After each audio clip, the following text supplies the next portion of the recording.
नमस्कार मित्रांनो, एक्झाम जागरवर तुम्हा सर्वांचं पुन्हा एकदा स्वागत आहे. मित्रांनो, आजच्या चालू घडामोडीच्या सत्रात आपण नुकत्याच घडलेल्या घटनांवर आधारित MCQची प्रॅक्टिस करणार आहोत. यातील एक एक प्रश्न अत्यंत महत्त्वाचा आहे, त्यासाठी व्हिडिओ शेवटपर्यंत पहा व हा प्रत्येक प्रश्न तुम्ही देखील सोडवण्याचा प्रयत्न करा. या प्रॅक्टिसचा येणाऱ्या एक्झाममध्ये तुम्हाला निश्चित फायदा होईल.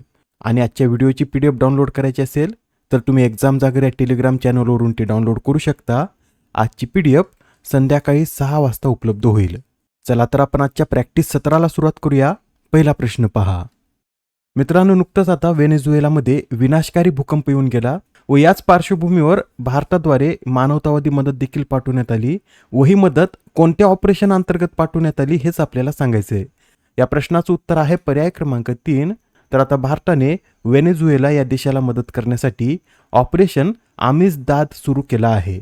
या आमिझदादचा स्पॅनिश भाषेत काय अर्थ होतो तर मैत्री असा याचा अर्थ होतो. या ऑपरेशन अंतर्गत भारतीय वायुसेनेची 2 C-17 विमाने व्हेनेझुएलाकडे रवाना देखील झाली आहेत.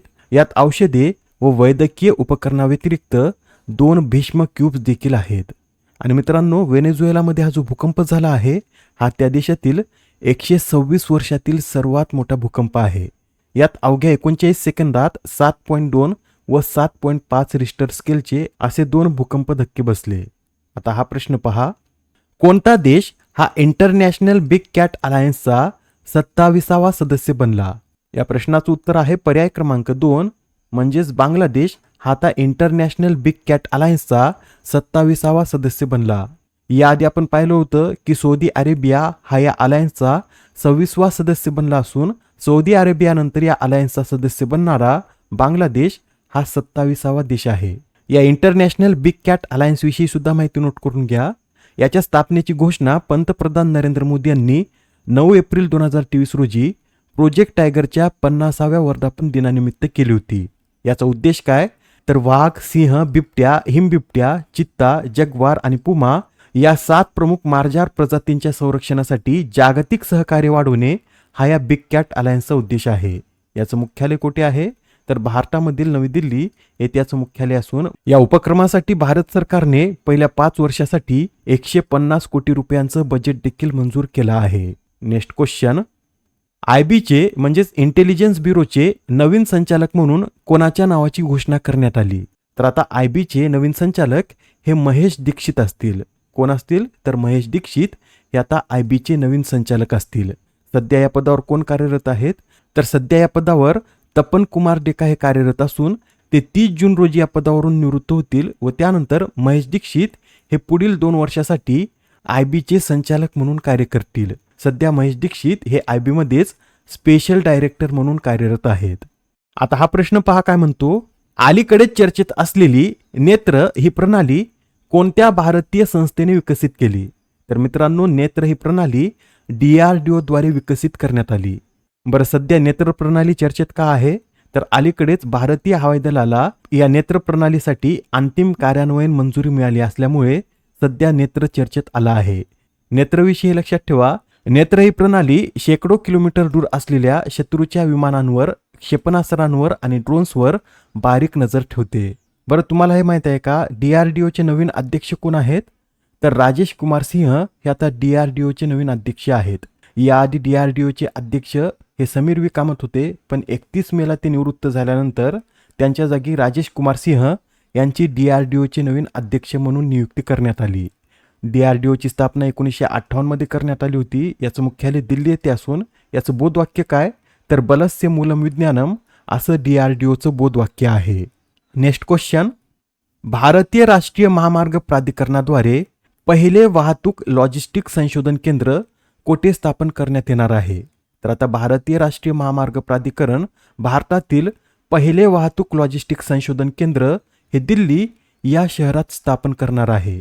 अलीकडेच NHAI द्वारे ही घोषणा करण्यात आली असून दिल्लीतील national council of applied economic research येथे या केंद्राची स्थापना करण्यात येईल. या उपक्रमाचा उद्देश काय तर रस्ते वाहतूक क्षेत्रात पुराव्यावर आधारित धोरण निर्मिती मजबूत करणे आणि संशोधनाला प्रोत्साहन देणे हा या उपक्रमाचा उद्देश आहे.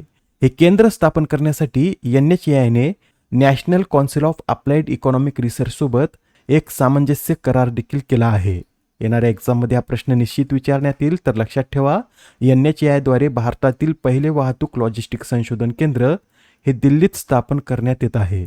आता हा प्रश्न पहा, अलीकडेच पापुआ न्यू गिनीच्या सागरी क्षेत्रात वॉकिंग शार्क म्हणजे चालणाऱ्या शार्कची एक नवीन प्रजाती सापडली असून त्या शार्कला काय नाव देण्यात आलं हेच आपल्याला सांगायचं आहे. तर मित्रांनो, ही प्रजाती प्रथमच सापडली असून या प्रजातीला हिमिसिलियम डझनी असं नाव देण्यात आलं. बरं, हेच का नाव देण्यात आलं, तर ऑस्ट्रेलियन शास्त्रज्ञ क्रिस्टिन डझियन यांच्या सन्मानार्थ या प्रजातीचे नाव हिमिसिलियन डझनी हे ठेवण्यात आलं आहे. या शार्कला तेथे बोलीभाषेत कादेदे केदेवा किंवा आळशी शार्क म्हणून सुद्धा ओळखलं जातं. हा शार्क चालण्यासाठी आपल्या वक्षीय परांचा पायाप्रमाणे वापर करतो. पुढील प्रश्न, महाराष्ट्र शासनाने डेटा सेंटरच्या अभ्यासासाठी आणि धोरण निश्चितीसाठी एक समिती नेमली असून त्या समितीचे अध्यक्ष कोण हेच आपल्याला यात सांगायचं आहे. या प्रश्नाचं उत्तर आहे पर्याय क्रमांक 2 म्हणजेच अनिल काकोडकर हे या समितीचे अध्यक्ष आहेत. ही समिती काय करेल, तर राज्याचा औद्योगिक विकास वेगाने होत असताना डेटा सेंटर प्रकल्पामुळे स्थानिक पर्यावरण आणि नागरिकांच्या आरोग्यावर काय परिणाम होतात याचा अभ्यास करण्याचं कार्य ही समिती करेल. या अभ्यासाच्या आधारेच महाराष्ट्रात पर्यावरणपूरक म्हणजेच ग्रीन डेटा सेंटर उभारले जाणार आहेत. मित्रांनो, अशा समितीवर एक्झाममध्ये नेहमी प्रश्न विचारण्यात येतो, तर लक्षात ठेवा महाराष्ट्र शासनाने डेटा सेंटरच्या अभ्यासासाठी अनिल काकोडकर यांच्या अध्यक्षतेखाली समिती स्थापन केली. याआधी सुद्धा आपण काही समित्या पाहिल्या होत्या, त्या रिवाईज करून घेऊया. महाराष्ट्रात त्रिभाषा धोरण निश्चित करण्यासाठी नरेंद्र जाधव यांच्या अध्यक्षतेखाली समिती स्थापन करण्यात आली. महाराष्ट्रातील शेतकऱ्यांच्या कर्जमाफीसाठी प्रवीण परदेशी समिती, राज्यात अनुसूचित जातीसाठी आरक्षणाचे उपवर्गीकरण करण्यासाठी अनंत बदर समिती, देशभरातील न्यायालयाच्या आधुनिकीकरणासाठी अरविंद कुमार समिती, तर लोकसंख्याशास्त्रीय बदलांचा अभ्यास करण्यासाठी केंद्र सरकारद्वारे प्रकाश प्रभाकर नावलेकर यांच्या अध्यक्षतेखाली एक समिती स्थापन करण्यात आली. नेक्स्ट क्वेश्चन, वरिष्ठ आशियाई कराटे चॅम्पियनशिपमध्ये सुवर्ण पदक जिंकणारी पहिली भारतीय महिला कराटेपटू कोण ठरली आहे? तर आता वरिष्ठ आशियाई कराटे चॅम्पियनशिपमध्ये सुवर्ण पदक जिंकणारी पहिली भारतीय महिला कराटेपटू ही आलिशा चौधरी ठरली आहे. या स्पर्धेत त्यांनी 55 किलो कुमेती गटात हे सुवर्ण पदक पटकावलं असून त्यांनी अंतिम सामन्यात जपानच्या रिना कोदो यांना हरून हे सुवर्ण पदक पटकावलेलं आहे. आपल्याला असे विचारलं जाऊ शकतं की 22व्या वरिष्ठ आशियाई कराटे चॅम्पियनशिपचं आयोजन कुठे करण्यात आलं होतं? तर इंडोनेशियातील बाली येथे या स्पर्धेचं आयोजन करण्यात आलं होतं. आता हा प्रश्न पहा काय म्हणतो, घारापुरी अथवा एल्फिंटा लेण्यामध्ये सापडलेल्या 8व्या शतकातील ताम्रपटांमध्ये कोणत्या प्राचीन राजवंशाचा प्रमुख उल्लेख आढळतो? मित्रांनो, अलीकडेच घारापुरी लेण्यामध्ये 2 ताम्रपट सापडले असून या ताम्रपटामध्ये चालुक्य आणि त्रिकुटक या राजवंशाचा उल्लेख करण्यात आलेला आहे. बरं, ही बातमी महत्वाची का, तर मुंबई परिसरात तब्बल 150 वर्षानंतर असा शोध लागल्यामुळे ही बातमी महत्वाची ठरते. हे जे 2 ताम्रपट आहेत, या ताम्रपटापैकी एक ताम्रपट नवसारिका चालुक्य वंशाचा असून दुसरा हा त्रिकुटक राजवंशाचा आहे. या ताम्रपटाच्या शोधामुळे प्रसिद्ध पुरी नगरी म्हणजेच आजचे घारापुरी बेट यावर इतिहासकारांची शिक्कामोर्तब झाली आहे. आजच्या सत्रामधील शेवटचा प्रश्न पहा, दरवर्षी आंतरराष्ट्रीय अंमली पदार्थ विरोधी दिन कधी साजरा केला जातो? तर आंतरराष्ट्रीय अंमली पदार्थ दिन हा दरवर्षी 26 जून रोजी साजरा केला जातो.